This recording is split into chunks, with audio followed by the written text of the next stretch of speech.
Une évolution virale des concepts de Rollo Tomassi, David Deida ou encore de Robert Greene. Alex Itchen a repris les concepts Red Pill venus des États-Unis et les a diffusés sur le marché français avec un meilleur branding, avec une meilleure prosodie et surtout avec beaucoup plus de virulence que ses concurrents au préalable. Une personne qui gagne moins que moi, elle m'écoute. Dans cette vidéo, nous n'allons pas pleurnicher de morale. Nous allons analyser de manière froide et rationnelle son business et comment Alex Itchen, en l'espace de quelques années ou du moins quelques mois, est passé d'un basketteur qui a arrêté sa carrière pro, il a essayé de se lancer dans quelques business, à aujourd'hui l'influenceur et le businessman qu'il est dans le milieu à Red Pill. Dans cette vidéo, on va analyser son business de fond en comble qui lui a permis de générer, selon ses dires, 4 millions d'euros de chiffre d'affaires en 2023. Premier point, un marché vide. Le plus gros concurrent d'Alex, c'était Kylian Sensei. Kylian Sensei, c'était le premier qui a abordé la Red Pill, ou du moins de manière mainstream sur les différents réseaux, et il avait ce côté communiste, excusez-moi du terme, de ne pas monétiser son audience. Il a vu qu'il y avait une petite part de marché, que son discours Red Pill de bas étage fonctionnait bien. Alex s'est dit ok, moi j'ai un meilleur branding, je suis plus beau gosse que lui, j'ai une meilleure carrure et je vais encore mieux incarner le boss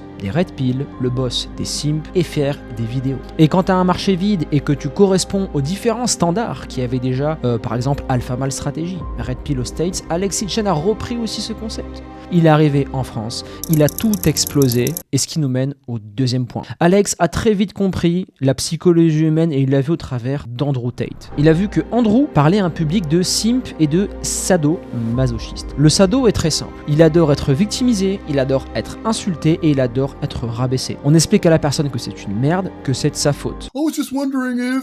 Wondering if what? Just shut up and join. You're broke! You're fucking poor! Et là, on se positionne en tant que sauveur, au travers de formations, au travers de contenus gratuits et au travers de sa personnalité. Comme ça, on enfonce la personne, on creuse son trou avec elle et la solution, c'est nous qui l'avons. Nous avons l'échelle. Et l'échelle d'Alex Itchen, c'est sa personne, ses paroles, sa vérité, ses formations au final. Et c'est pour ça qu'un sadomasochiste, quand on lui tape dessus, derrière, on lui vend le pansement. Un exemple concret, j'étais personne, j'étais une merde comme toi, je me suis sorti les doigts, je suis devenu ce que je suis aujourd'hui, donc un millionnaire. T'y crois pas, ça encore une fois, moi je suis la trame, je suis le branding et le storytelling d'Alex. Et la solution, je te la vends maintenant au prix que j'ai payé de temps, d'énergie et de souffrance et d'échecs durant tout mon chemin. Troisième point, c'est le personnage idéal. Alex Itchen, du moins Isaac, est le personnage idéal pour incarner Alex Itchen. Je fais 2 mètres, je suis beau gosse, j'ai une carrure, je suis ancien sportif de haut niveau, donc je peux jouer sur le fait de je me suis battu pour être le meilleur et j'ai déjà réussi à rejoindre le 0,1% des basketteurs qui arrivent à devenir pro. Et d'ailleurs, je montre l'exemple au travers de preuves sur TikTok, sur YouTube et autres. Je vais draguer, je choisis ma drague. Enchanté, fais pas attention à la caméra. Je suis vlogueur, je vlog ma vie pendant 24 heures. T'es belle, je suis beau. Je choisis les débats que je mène. Il y a rien d'intéressant ici. Ici, c'est la dictature. Le roi du Nord, c'est moi. Je vire qui je veux. Son audience à Alex Itchen, c'est soit du bas cuit, soit des jeunes totalement perdus. Un garçon de ses 15, parfois un peu plus même, jusqu'à leurs 30 ans, ils sont en train de se construire, ils votent partout qu'ils sont moches. Alex leur dit que c'est pas de leur faute, c'est parce qu'ils sont pas Red Pill, c'est parce que les femmes sont ainsi, il y a l'hypergamie, etc. Et derrière, le mec va se dire, ouais, ce mec-là a raison, le bas cuit se positionne en dessous d'Alex, et derrière, c'est la personne idéale pour le faire. Quand on regarde tous ces débats, Alex, en lisant les 4 livres que je t'ai cités au début de la vidéo, Alpha Male Strategy, plus Deida, Robert Greene et j'en passe, il en sait plus que 95% des personnes qu'il va affronter en débat. En débat, on est sur les bas cuits, le caniveau en termes d'hommes et de femmes, très facile à débunker, body count, valeur, une femme naît avec sa valeur, un homme l'a construit, etc. En fait, quand tu comprends les 10 grands préceptes du Red Pill, tu peux gagner tous les débats avec des bas cuits qui ne connaissent rien, parce que les gens aujourd'hui, et Alex le dit très bien, sont lobotomisés, ils passent leur temps à regarder du Reels, mais à aucun moment ça ouvre un livre pour comprendre des concepts, comment gérer une rhétorique, l'art d'avoir raison de Schopenhauer. Tu sais, tu peux choisir le marché que tu veux, si tu n'es pas la personne, si tu n'incarnes pas justement la virilité, le alpha ou le Red Pill, tu ne pourras pas derrière récolter ce qu'il a pu récolter lui en termes de revenus. Là, on parle vraiment en termes d'énergie et de financier. Le point suivant d'Alex, c'est le spam. Il a ni plus ni moins l'inspiration d'un Tate. Alors là, on regarde vraiment le business à 360. Le spam est très simple. Ok, moi j'ai du contenu, je le sais parce que j'avais des connaissances à moi qui étaient était monteur chez lui et il avait une cadence très élevée, Alex. Jusqu'à 5 vidéos par jour. Ce qu'il faisait, c'est qu'il se mettait en direct sur YouTube. Il analysait des vidéos, voilà, il lâchait 2-3 punchlines. Ses fans criaient au Roi du Nord. Après, tous les monteurs découpaient, il y avait des grosses mias et ça produisait 5 vidéos par jour. Il a fait ça pendant pas mal de temps. Ensuite, il a mis dans un Google Drive un maximum de contenu. Il les a donnés à ses fans, à ses affiliés pour faire du take très simple. Toutes les personnes qui vont rejoindre mes formations, il y aura de l'affiliation. Et c'est comme ça qu'il est devenu hyper viral sur tous les différents médias sociaux, notamment TikTok. Alors, le début de la réussite chez Alex, chez Isaac, c'est je vends de la formation basique sur Podia. Ça, c'est très simple. Ensuite, là, il se dit, je commence à brasser pas mal d'audience, je commence à faire rentrer, je dépasse mes 10 000 premiers euros par mois, etc., etc. Faut savoir aussi que derrière, il a son mentor, qui est un mec assez solide, et il le gère aussi. Il a beaucoup d'audience et il voit la vibe de Yomi et Oussama. Ils font plus d'1 million lors d'une conférence. Et là, il lance des conférences. Donc, les conférences, c'est très simple. Juste avant, je te mets le catalogue, tu vois toutes les différentes formations, etc.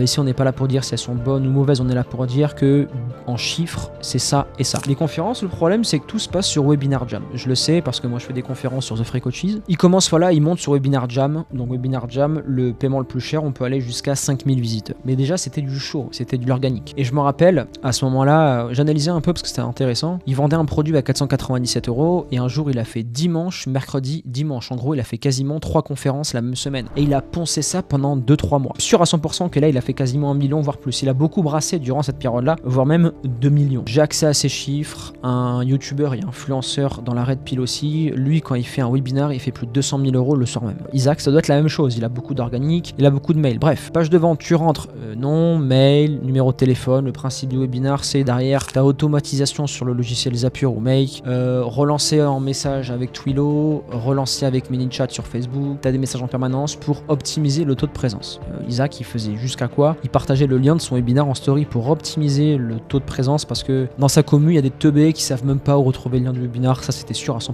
Derrière, on fait le webinaire. Le webinaire, c'est très simple. Se présenter, premier point dans un webinaire, tu montres ce que tu vas voir, tu te présentes. Après, tu listes 3 points. Les 3 points sont là pour déconstruire et introduire un sujet précis. Ensuite, entre chaque point, c'est résultat client témoignage. En fait, c'est faire passer le client d'un prospect froid à un mec qui achète. Après le webi, il allait jusqu'aux 3 fois sans frais. D'ailleurs, je pense qu'il a eu pas mal d'impayés. Il a dû péter un câble. Si tu passes sur cette vidéo, Isaac, tu dois avoir beaucoup d'impayés, ça. Après, derrière, il y a du relance mail, il y a du scarcity, il y a le replay. Ça fait rentrer du cash et il a fait ça sur pas mal de temps. Après, il a voulu lancer des ads. Je les ai pas trop vus, ces ads. Et je pense qu'il a rendu compte que ads plus audience qui se refroidit, c'est pas aussi rentable qu'un webinar quand on fait beaucoup d'organique. Donc à ce moment-là, il a bifurqué sur la chose suivante. Je me reconstruis. Je vais faire des vidéos de meilleure qualité. Donc on peut voir que ces miniatures s'inspirent d'Iman Gadzhi. C'est quasiment les mêmes pour certaines. Il essaie d'allier le côté subtil d'un Iman Gadzhi, le côté lifestyle d'un Iman Gadzhi, beaucoup de vlogs. Et ça, c'est super intéressant pour son personal branding.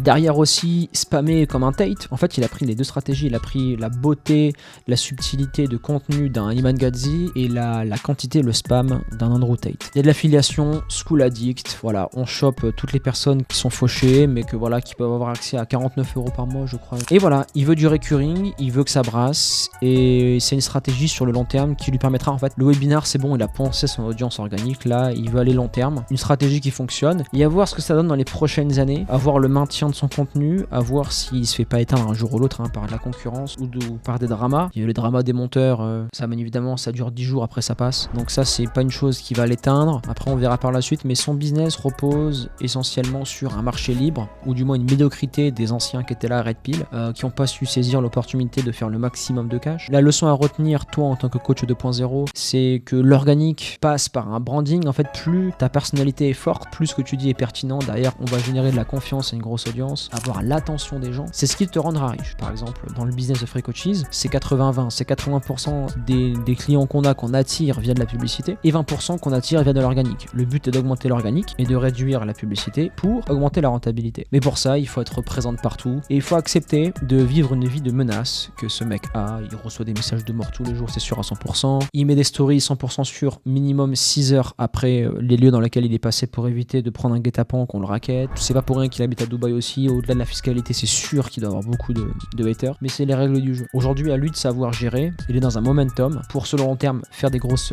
différences, se créer un patrimoine solide. On est à l'ère d'internet. Aujourd'hui, tout le monde peut réussir en se donnant les moyens, mettant en place de vraies stratégies, mais surtout en se nichant. Et si aujourd'hui tu es un coach sportif, nutritionniste, prépa mental ou autre, qui veut réussir en partant de zéro, qui a une toute petite audience, nous on est à l'inverse d'Alex. On va pas cibler beaucoup de monde à un prix réduit. On va cibler des personnes très précises. C'est le système coaching 2.0. Des programmes d'accompagnement sur 3 mois entre 500 et 1000 euros. T'as 10 clients dans le mois, tu vas chercher les 10K. Ariles, Adrien, Nico, Wesley, tous ces coachs-là qu'on a aidés, qu'on a fait exploser. Tous les différents domaines, ils partaient tous de zéro. On a respecté ce que fait Alex Hitchens. Rentrer sur un marché, branding, une offre en béton. Et d'ailleurs, on la diffuse au maximum de monde. On arrive maintenant à la fin de cette vidéo. J'en profite pour te dire que je vais continuer sûrement cette série d'analyses de différents business. Sur les prochains, peut-être rentrer plus en profondeur dans les différents tunnels de vente. Mais bon, l'idée est toujours là. L'idée, c'est cet aspect gourou. Et le but, comme le film Tribu, c'est de créer ta propre tribu, tes propres fans, pour aller chercher beaucoup de résultats, notamment au niveau financier et au niveau de ton réseau d'influence. On arrive à la fin de cette vidéo. En description, tu as une vidéo, une formation gratuite dans laquelle je te montre comment tu peux, en partant de zéro, aller chercher de gros résultats en tant que coach sportif, nutritionniste, prépa mentale, professionnel dans le sport. On se dit à lundi prochain et passe une excellente journée.